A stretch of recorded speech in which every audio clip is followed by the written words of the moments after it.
Yohanes. Pada mulanya adalah Firman.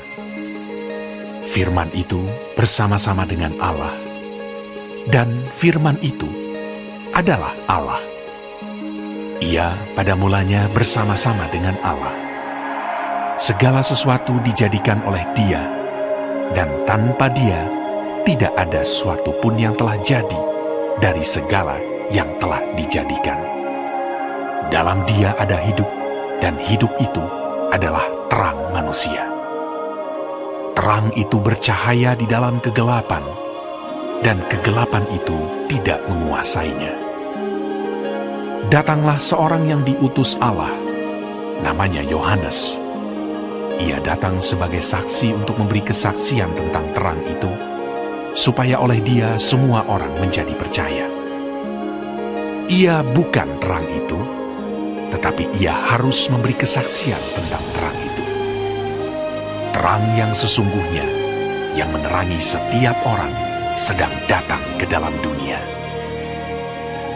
Ia telah ada di dalam dunia, dan dunia dijadikan olehnya, tetapi dunia tidak mengenalnya. Ia datang kepada milik kepunyaannya, tetapi orang-orang kepunyaannya itu tidak menerimanya. Tetapi semua orang yang menerimanya diberinya kuasa supaya menjadi anak-anak Allah, yaitu mereka yang percaya dalam namanya. Orang-orang yang diperanakan bukan dari darah atau dari daging, bukan pula secara jasmani oleh keinginan seorang laki-laki, melainkan dari Allah. Firman itu telah menjadi manusia dan diam di antara kita, dan kita telah melihat kemuliaannya, yaitu kemuliaan yang diberikan kepadanya sebagai anak tunggal Bapa, penuh kasih karunia dan kebenaran. Yohanes memberi kesaksian tentang Dia dan berseru, katanya, "Inilah Dia yang kumaksudkan ketika aku berkata, kemudian daripada aku akan datang Dia yang telah mendahului aku, sebab Dia telah ada sebelum aku." Karena dari kepenuhannya kita semua telah menerima kasih karunia demi kasih karunia. Sebab hukum Taurat diberikan oleh Musa, tetapi kasih karunia dan kebenaran datang oleh Yesus Kristus. Tidak seorang pun yang pernah melihat Allah, tetapi anak tunggal Allah yang ada di pangkuan Bapa, Dialah yang menyatakannya. Dan inilah kesaksian Yohanes ketika orang Yahudi dari Yerusalem mengutus beberapa imam dan orang-orang Lewi kepadanya untuk menanyakan dia. "Siapakah engkau?" Ia mengaku dan tidak berdusta, katanya, "Aku bukan Mesias." Lalu mereka bertanya kepadanya, "Kalau begitu, siapakah engkau?" "Elia." Dan ia menjawab, "Bukan." "Engkaukah nabi yang akan datang?" Dan ia menjawab, "Bukan." Maka kata mereka kepadanya, "Siapakah engkau? Sebab kami harus memberi jawab kepada mereka yang mengutus kami. Apakah katamu tentang dirimu sendiri?" Jawabnya, "Akulah suara orang yang berseru-seru di padang gurun. Luruskanlah jalan Tuhan, seperti yang telah dikatakan Nabi Yesaya." Dan di antara orang-orang yang diutus itu ada beberapa orang Farisi. Mereka bertanya kepadanya, katanya, "Mengapakah engkau membaptis, jikalau engkau bukan Mesias, bukan Elia, dan bukan Nabi yang akan datang?" Yohanes menjawab mereka, katanya, "Aku membaptis dengan air, tetapi di tengah-tengah kamu berdiri Dia yang tidak kamu kenal, yaitu Dia yang datang kemudian daripadaku. Membuka tali kasutnya pun aku tidak layak." Hal itu terjadi di Betania yang di seberang sungai Yordan, di mana Yohanes membaptis. Pada keesokan harinya, Yohanes melihat Yesus datang kepadanya, dan ia berkata, "Lihatlah anak domba Allah yang menghapus dosa dunia. Dialah yang kumaksud ketika kukatakan, kemudian daripadaku akan datang seorang yang telah mendahului aku, sebab Dia telah ada sebelum aku. Dan aku sendiri pun mula-mula tidak mengenal dia. Tetapi untuk itulah aku datang dan membaptis dengan air, supaya ia dinyatakan kepada Israel. Dan Yohanes memberi kesaksian. Katanya, Aku telah melihat roh turun dari langit seperti merpati, dan ia tinggal di atasnya. Dan aku pun tidak mengenalnya, tetapi dia yang mengutus aku untuk membaptis dengan air telah berfirman kepadaku, jikalau engkau melihat roh itu turun ke atas seseorang dan tinggal di atasnya, dialah itu yang akan membaptis dengan Roh Kudus. Dan aku telah melihatnya dan memberi kesaksian. Ia inilah Anak Allah. pada keesokan harinya, Yohanes berdiri di situ pula dengan 2 orang muridnya. Dan ketika ia melihat Yesus lewat, ia berkata, Lihatlah Anak Domba Allah. kedua murid itu mendengar apa yang dikatakannya itu. Lalu mereka pergi mengikut Yesus. Tetapi Yesus menoleh ke belakang. Ia melihat bahwa mereka mengikut dia, lalu berkata kepada mereka, Apakah yang kamu cari? kata mereka kepadanya, Rabi, artinya guru. di manakah engkau tinggal? Ia berkata kepada mereka. Marilah, dan kamu akan melihatnya. Mereka pun datang dan melihat di mana ia tinggal. Dan hari itu mereka tinggal bersama-sama dengan dia. Waktu itu kira-kira pukul 4. Salah seorang dari keduanya yang mendengar perkataan Yohanes lalu mengikut Yesus adalah Andreas, saudara Simon Petrus. Andreas mula-mula bertemu dengan Simon saudaranya, dan ia berkata kepadanya, Kami telah menemukan Mesias. artinya Kristus. Ia membawanya kepada Yesus. Yesus memandang dia dan berkata, Engkau Simon, anak Yohanes. Engkau akan dinamakan Kefas. artinya Petrus. Pada keesokan harinya, Yesus memutuskan untuk berangkat ke Galilea. Ia bertemu dengan Filipus dan berkata kepadanya, Ikutlah aku. Filipus itu berasal dari Betsaida, kota Andreas dan Petrus. Filipus bertemu dengan Natanael dan berkata kepadanya, Kami telah menemukan dia yang disebut oleh Musa dalam kitab Taurat dan oleh para nabi, yaitu Yesus, anak Yusuf dari Nazaret. kata Natanael kepadanya. Mungkinkah sesuatu yang baik datang dari Nazaret? Kata Filipus kepadanya. Mari dan lihatlah. Yesus melihat Natanael datang kepadanya, lalu berkata tentang dia, Lihat, inilah seorang Israel sejati. Tidak ada kepalsuan di dalamnya. kata Natanael kepadanya. Bagaimana engkau mengenal aku? Jawab Yesus kepadanya. Sebelum Filipus memanggil engkau, aku telah melihat engkau di bawah pohon ara. Kata Natanael kepadanya. Rabi, engkau Anak Allah. Engkau Raja orang Israel. Yesus menjawab, katanya, Karena aku berkata kepadamu, aku melihat engkau di bawah pohon ara, maka engkau percaya. Engkau akan melihat hal-hal yang lebih besar daripada itu. lalu kata Yesus kepadanya, Aku berkata kepadamu, sesungguhnya engkau akan melihat langit terbuka dan malaikat-malaikat Allah turun naik kepada Anak Manusia.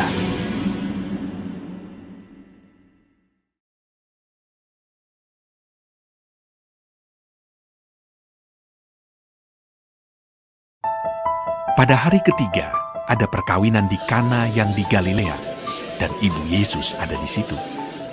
Yesus dan murid-muridnya diundang juga ke perkawinan itu. Ketika mereka kekurangan anggur, ibu Yesus berkata kepadanya, Mereka kehabisan anggur. kata Yesus kepadanya, Mau apakah engkau daripadaku, Ibu? Saatku belum tiba. tetapi ibu Yesus berkata kepada pelayan-pelayan, Apa yang dikatakan kepadamu, buatlah itu. di situ ada 6 tempayan yang disediakan untuk pembasuhan menurut adat orang Yahudi, masing-masing isinya 2-3 buyung. Yesus berkata kepada pelayan-pelayan itu, Isilah tempayan-tempayan itu penuh dengan air. dan mereka pun mengisinya sampai penuh. Lalu kata Yesus kepada mereka, Sekarang cedoklah dan bawalah kepada pemimpin pesta. lalu mereka pun membawanya. Setelah pemimpin pesta itu mengecap air yang telah menjadi anggur itu, dan ia tidak tahu dari mana datangnya, Tetapi pelayan-pelayan yang mencedok air itu mengetahuinya. Ia memanggil mempelai laki-laki dan berkata kepadanya, Setiap orang menghidangkan anggur yang baik dahulu, dan sesudah orang puas minum, barulah yang kurang baik. Akan tetapi, engkau menyimpan anggur yang baik sampai sekarang. Hal itu dibuat Yesus di Kana yang di Galilea sebagai yang pertama dari tanda-tandanya. Dan dengan itu ia telah menyatakan kemuliaannya, dan murid-muridnya percaya kepadanya. Sesudah itu, Yesus pergi ke Kapernaum bersama-sama dengan ibunya dan saudara-saudaranya dan murid-muridnya, dan mereka tinggal di situ hanya beberapa hari saja. Ketika hari raya Paskah orang Yahudi sudah dekat, Yesus berangkat ke Yerusalem. Dalam bait suci didapatinya pedagang-pedagang lembu, kambing, domba, dan merpati, dan penukar-penukar uang duduk di situ. Ia membuat cambuk dari tali, lalu mengusir mereka semua dari bait suci dengan semua kambing, domba, dan lembu mereka. Uang penukar-penukar dihamburkannya ke tanah, dan meja-meja mereka dibalikkannya. Kepada pedagang-pedagang merpati, ia berkata, Ambil semuanya ini dari sini. Jangan kamu membuat rumah Bapakku menjadi tempat berjualan. Maka teringatlah murid-muridnya bahwa ada tertulis, Cinta untuk rumahmu menghanguskan aku. Orang-orang Yahudi menantang Yesus. Katanya, Tanda apakah dapat engkau tunjukkan kepada kami bahwa engkau berhak bertindak demikian? Jawab Yesus kepada mereka, Rombak bait Allah ini, dan dalam 3 hari aku akan mendirikannya kembali. Lalu kata orang Yahudi kepadanya, 46 tahun orang mendirikan bait Allah ini, dan engkau dapat membangunnya dalam 3 hari. Tetapi yang dimaksudkannya dengan bait Allah ialah tubuhnya sendiri. Kemudian sesudah ia bangkit dari antara orang mati, barulah teringat oleh murid-muridnya bahwa hal itu telah dikatakannya. Dan mereka pun percayalah akan kitab suci dan akan perkataan yang telah diucapkan Yesus. Dan sementara ia di Yerusalem selama hari raya Paskah, banyak orang percaya dalam namanya, karena mereka telah melihat tanda-tanda yang diadakannya. Tetapi Yesus sendiri tidak mempercayakan dirinya kepada mereka, karena ia mengenal mereka semua, dan karena tidak perlu seorang pun memberi kesaksian kepadanya tentang manusia, sebab ia tahu apa yang ada di dalam hati manusia.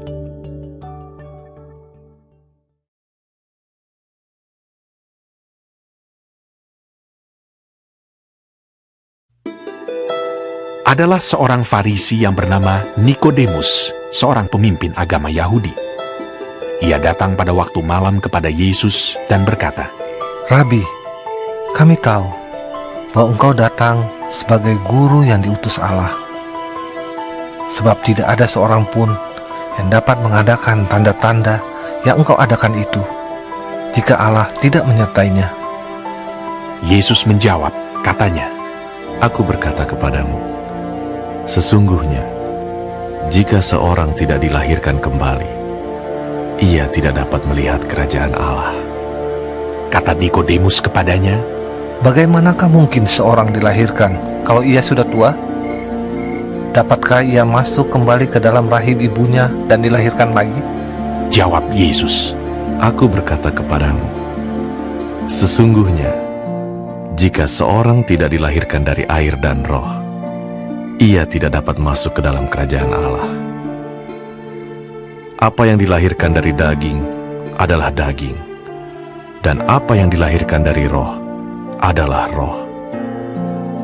Janganlah engkau heran, karena aku berkata kepadamu, kamu harus dilahirkan kembali. Angin bertiup kemana ia mau, dan engkau mendengar bunyinya. Tetapi engkau tidak tahu dari mana ia datang atau kemana ia pergi. Demikianlah halnya dengan tiap-tiap orang yang lahir dari roh. Nikodemus menjawab, katanya, Bagaimanakah mungkin hal itu terjadi? Jawab Yesus, Engkau adalah pengajar Israel, dan engkau tidak mengerti hal-hal itu.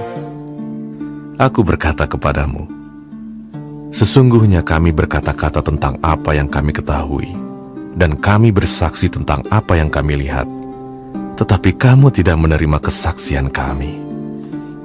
Kamu tidak percaya waktu aku berkata-kata dengan kamu tentang hal-hal duniawi. Bagaimana kamu akan percaya kalau aku berkata-kata dengan kamu tentang hal-hal surgawi?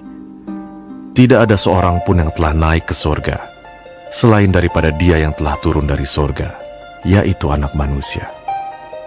Dan sama seperti Musa meninggikan ular di padang gurun, demikian juga Anak Manusia harus ditinggikan, supaya setiap orang yang percaya kepadanya beroleh hidup yang kekal.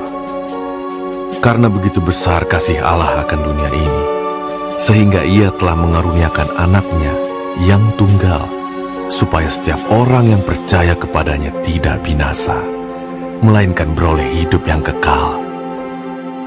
Sebab Allah mengutus anaknya ke dalam dunia, bukan untuk menghakimi dunia, melainkan untuk menyelamatkannya oleh Dia. Barang siapa percaya kepadanya, ia tidak akan dihukum. Barang siapa tidak percaya, ia telah berada di bawah hukuman, sebab ia tidak percaya dalam nama Anak Tunggal Allah.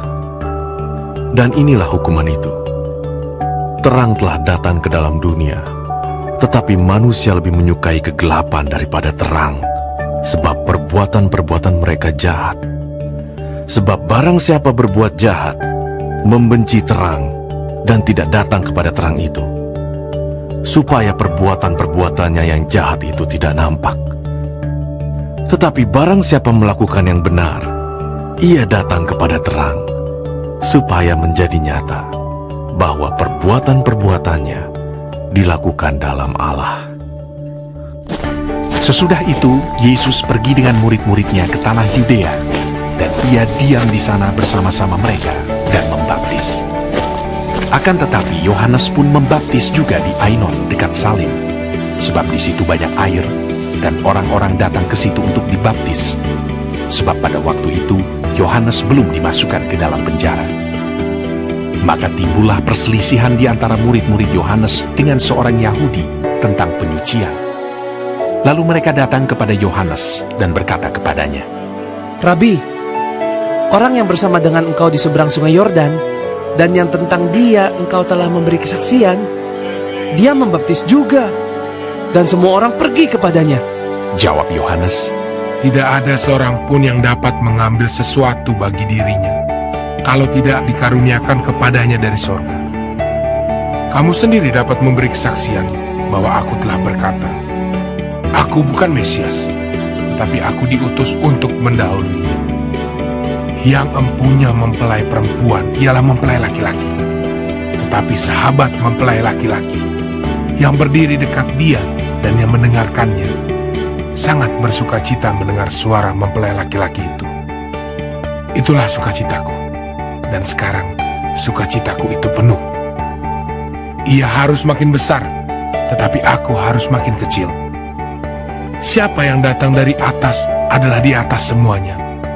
Siapa yang berasal dari bumi, termasuk pada bumi, dan berkata-kata dalam bahasa bumi. Siapa yang datang dari sorga adalah di atas semuanya. Ia memberi kesaksian tentang apa yang dilihatnya dan yang didengarnya, tetapi tak seorang pun yang menerima kesaksiannya itu. Siapa yang menerima kesaksiannya itu, ia mengaku bahwa Allah adalah benar. Sebab siapa yang diutus Allah, dialah yang menyampaikan firman Allah. Karena Allah mengaruniakan rohnya dengan tidak terbatas. Bapa mengasihi anak dan telah menyerahkan segala sesuatu kepadanya. Barang siapa percaya kepada anak, ia beroleh hidup yang kekal. Tetapi barang siapa tidak taat kepada anak, ia tidak akan melihat hidup, melainkan murka Allah tetap ada di atasnya.